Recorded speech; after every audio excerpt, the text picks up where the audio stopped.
Let's take a closer look at some hitters off to strong starts next on Fantasy Baseball Today in 5.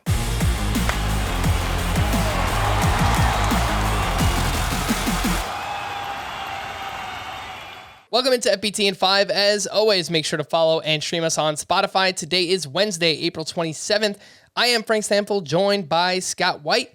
And let's take a look under the hood. Anthony Rizzo hit a triple dong. Not one, not two, but 3 home runs in the same game.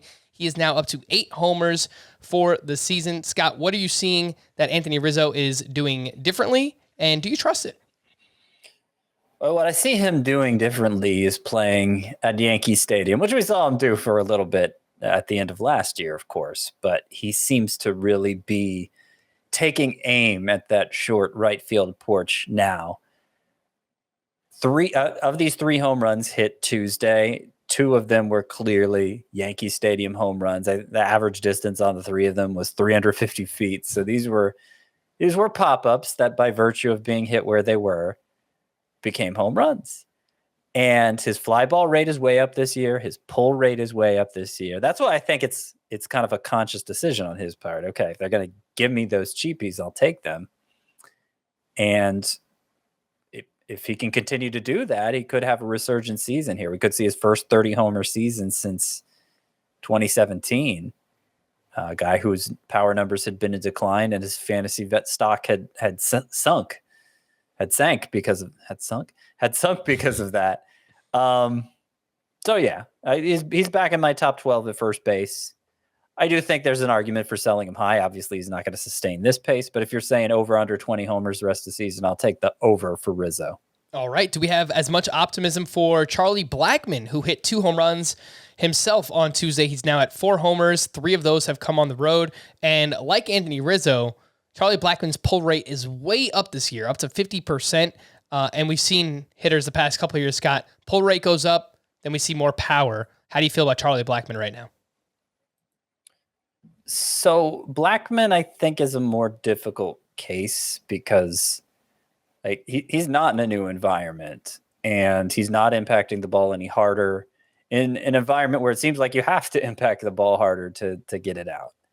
Obviously, that wasn't the case on Tuesday with him hitting 2 home runs, but he entered the day with a 403 X slug, which is the lowest since 2015, the lowest X slug he's had since 2015. Even last year, with the little power he provided, his X slug was over 450. Exit velocity is 35th percentile. I mean, it's possible pulling the ball more is going to make a difference, but I just don't think. I think there are too many factors working against Blackmon for me to buy into that right now.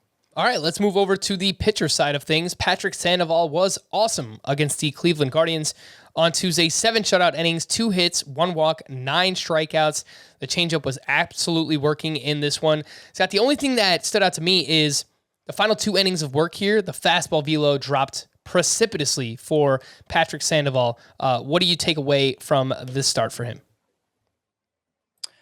You know what?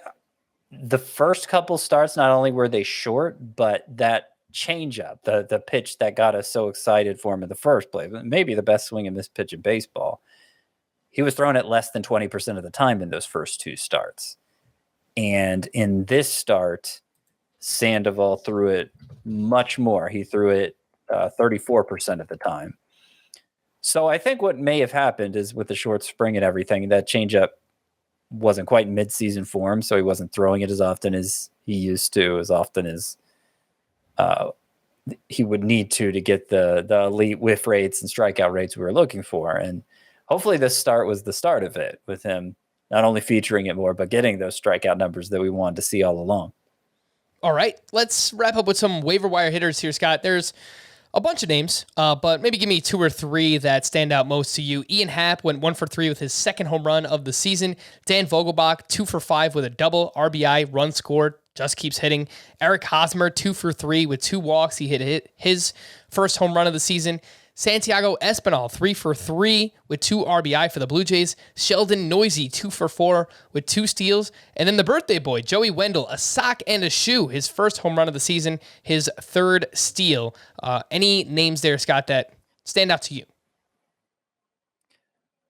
The first three are probably the most interesting. Ian Happ, Dan Vogelbach, Eric Hosmer. Happ is the one I have the most confidence in. I don't know that he needs to be rostered in a 3 outfielder league, but he's going to provide power. There's some downside with the batting average. He's had strikeout issues in the past, but I think he's going to remain usable all season long.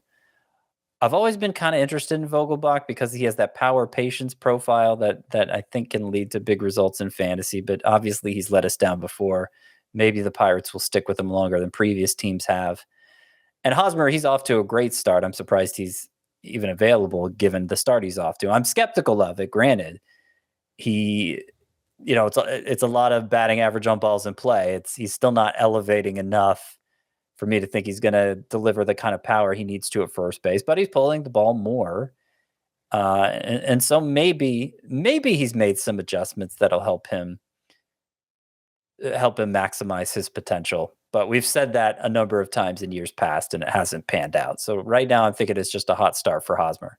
All right. For more extensive fantasy baseball coverage, listen to the Fantasy Baseball Today podcast on Spotify, Apple Podcasts, Stitcher, your smart speakers, or anywhere else podcasts are found. And thanks for listening to Fantasy Baseball Today in 5. We'll be back again tomorrow morning. Bye-bye.